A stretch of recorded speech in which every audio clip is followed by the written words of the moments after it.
You're listening to Those Dram Yinzers with your hosts, John and Zach.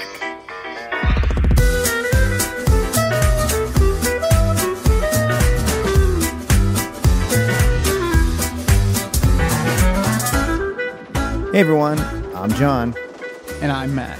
And welcome to the reveal of days 17 to 21 of the Pittsburgh Whiskey Friends Whiskey Advent Calendar. Or as I like to call it, the Whiskey Embarrassment Hour, Hour 2. This time I name my list Matt's probably half right guesses. So if I'm wrong, I'll only be half wrong. And that's called looking on the upside. All right, number 17. I said vanilla, caramel, floral, medicinal, spice up front with an oak. Said the finish lingered, had a decent hug. Gave it 110. Said it was a downtown. I said it was a rye or maybe like a high proof bourbon. Mm-hmm. What'd you have? I had vanilla, fruity, nose, spice forward, dune spice, creeping, lasting hug. Just took over my whole mouth. Mm-hmm. Proof 105. I have rye ? And I made it a throw it right out. Throw it right at. Number 17 was Old Line American Single Malt Whiskey. I have had this one. I don't know if I've had the cast strength. This is actually, in particular, this was a store pick, 121.8 proof. So I said it was a high proof, possibly. I definitely thought 110 was on the lower end. So that's what we were tasting. A lot of was the proof. Yeah. Why does the website say 124.4? This is just their standard cast strength. It's not the regular single malt. Okay. Because it's a store pick, so usually the store picks are usually cast strength. I see. Most times. But I've had a lot of their products. So we actually did a virtual tasting with them. Aaron or one of the guys in the group set it up, and we did like a Zoom meeting, like Aaron, myself, and a bunch of like panelists or like guests, and had someone from their distillery, or I should say their shop on. I think Aaron recorded it, and I think he uploaded it to the group. Yeah. I could be wrong, but there's definitely a recording somewhere. Mm-hmm. Just reading, the website does say not for the faint of heart, and they are correct. Mm-hmm. I am the faint of heart. I am faint of heart. I should get faint of heart put on my license. So their standard, according to Total Wine, is $55. This is out of Maryland. Oh, okay. I don't think it's available in PA yet, but like we have a lot of members of the group that are closer to the Maryland border that just like hop over. Yeah. But yeah, that was 17. If Old Line would like to make a whiskey for the feature film series Dune, I think you guys should hit up Denis Villeneuve and see what's up. Anyway, not for me. Number 18. Number 18, moving on. White grape, raisin, and a spice with some baking spices. This one was a little oily for me. Mm-hmm. And it had one of those tingling hugs. I said possible rye. I said 100 proof. Mm-hmm. I gave it a downtown, but I said possible change depending on what it is. I have light floral nose, light spice, light hug, baking spice, kind of like what you were talking about. Mm-hmm. And then for this one, I did put goes down smooth, although honestly, that could have been comparative to the previous one. Downtown for me, 90 proof. And then I went for rye blend just to be different. Number 18. Number 18 was George Dickel Tennessee Whiskey bottled in bond. Okay. 13-year-old. 13 years, yeah. 100 proof. 100 proof. Yeah. Bottled in bond is 100 proof. Hey, John. Hey, what? Can you explain what bottle and bond means to me?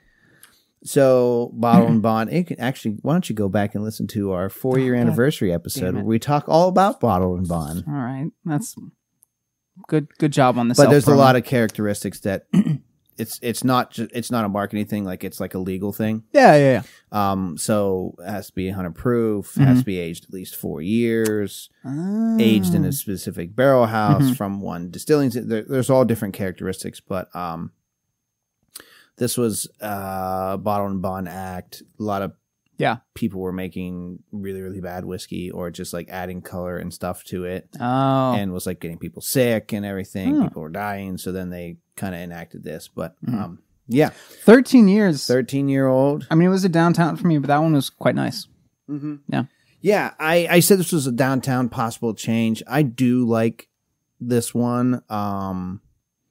Aaron's had it before on one of the whiskey roundtables. Now, could I pick this up tomorrow in PA or no?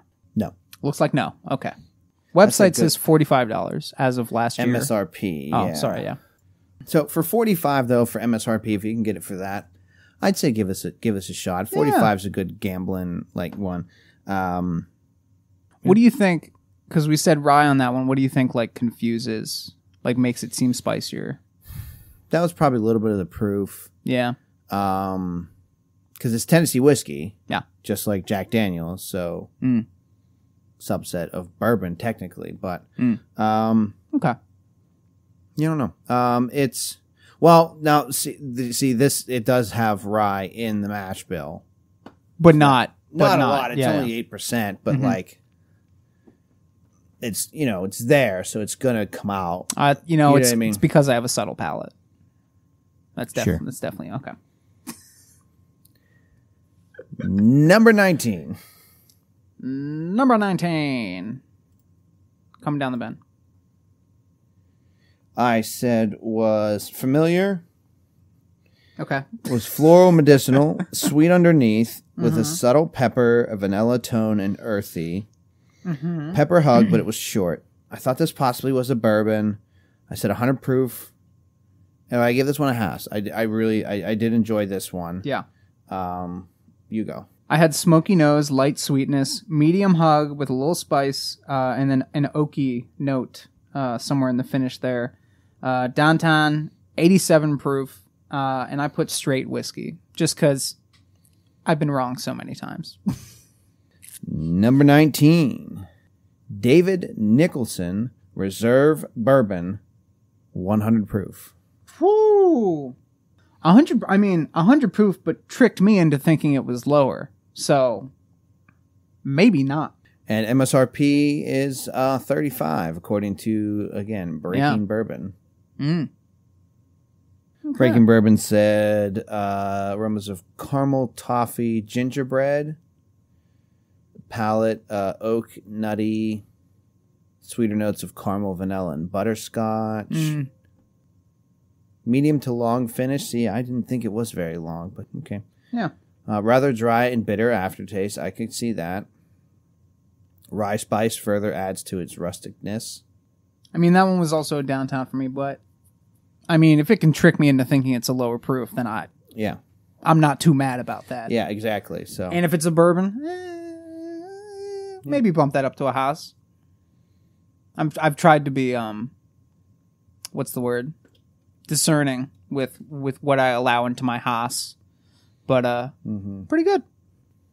Nope, not here. not available. Here. Yep. All right, number 20. Nice. I said was floral. I'm excited. Paint thinner, possible like winey. Light crisp fruit, caramel middle, lighter finish with a late hug, but quick.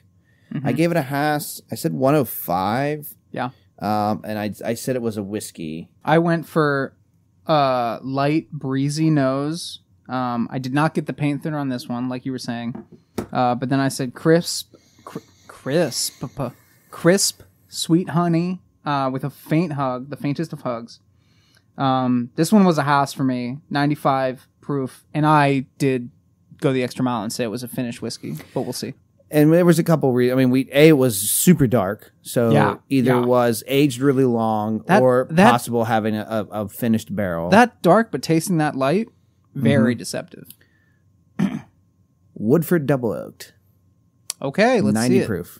Let's. What? It's right there. Yeah. Okay. I'm very shocked because I love that 90 whiskey. proof? Yeah. I'm really losing the what do you call it? The game. I'm losing the. It's not Wheel of Fortune. Price is Right game. There it is. Thanks. Yes. Yeah.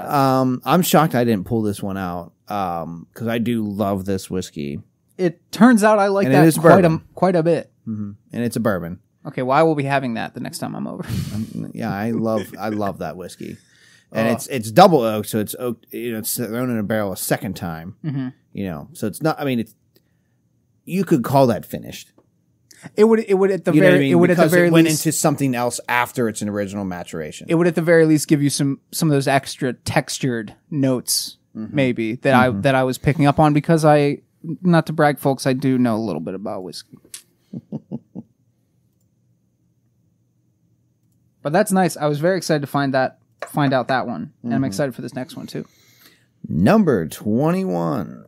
21 Was smoky, floral, fruity, a late peat but light, dry, no real hug. I did enjoy it. I gave it a Haas. I said 85 proof. I was back and forth. I wanted to call it a Scotch, but it was so light. I wasn't sure, so I jumped on the Japanese strain with you. Go ahead. I said again, and it's funny that I said this twice in a row, but I said light, breezy, and on this one I was getting a bit more of a paint thinnery, like chemical on the nose, but then a really rolling peaty on the tongue with like a light peaty finish. I don't even have hug here because it like the only thing that registers as hug is the peaty flavors, but they don't really stick around too much. Not in like a bad way, in a good way. It like kind of like tickles you. This one was a Haas for me. Because I think I'm becoming a Scotch guy. 84 proof, and then I also said Japanese whiskey. How's this for a cold open? You've heard of the year without a Santa Claus? This is the year Matt was weirdly obsessed with Japanese whiskey for some reason. All right. Number 21. Should have stuck with my gut. God dang it. Compass Box. Ooh. Blended malt Scotch whiskey. Ooh. 92 proof. What did you say? 85. Okay, well, you win, I guess. Compass Box by Orchard. Or it's their the Orchard House. Sorry, Compass Box, Orchard House, blended malt whiskey. Fruit forward. Okay. All right. Fruit forward and spirit driven. Mm-hmm. I have a couple. Total Wine puts it at 56. I was trying to find some notes. I found this from the scotchnoob.com. Waxy dried fruits, dried apricot, mangoes, coconut. There you go. Sure. Vanilla taffy. What did we say? We said floral, fruity. Yeah. Medium bodied, almost syrupy. Could get that. Anise, that's the one I got to get better at, is picking that up. Almond extract, dried apricot. Medium length on the finish, reassuring lack of bitterness. Fades is more of an anise and a touch of mint. That's actually pretty cool. I'll stick with this. Haas. Absolutely for me. Do you think I can get this one? Probably not. Well, I know you have my other Haas on this list here. So if I can get this one somehow. Yeah, and for $56? Yeah, I never said, but double oaked is 60. But yeah. That was a fun list. I like that one a lot. That was good. Well, thanks again. Yeah, I'm obsessed with the idea of like, because when I think I said this before, when most people think of Scotch, you're not thinking light, fruity, floral, whatever. So I'm kind of obsessed with this idea of like making light, let's say approachable, like aromatic Scotches or something. Very fun. I'm walking away with a couple whiskeys to look up from these two episodes or so. That was great. Alrighty then. Well, like I said before, we're not done yet. One more left. Not done yet. Matt may be back. We'll see if my other guests that I have lined up are able to make it. This is news to Matt, but my calendar is generally open. So, yep. And so until we're done, I guess all I'll say is see you next time. I will also say see you next time. Maybe. Or not.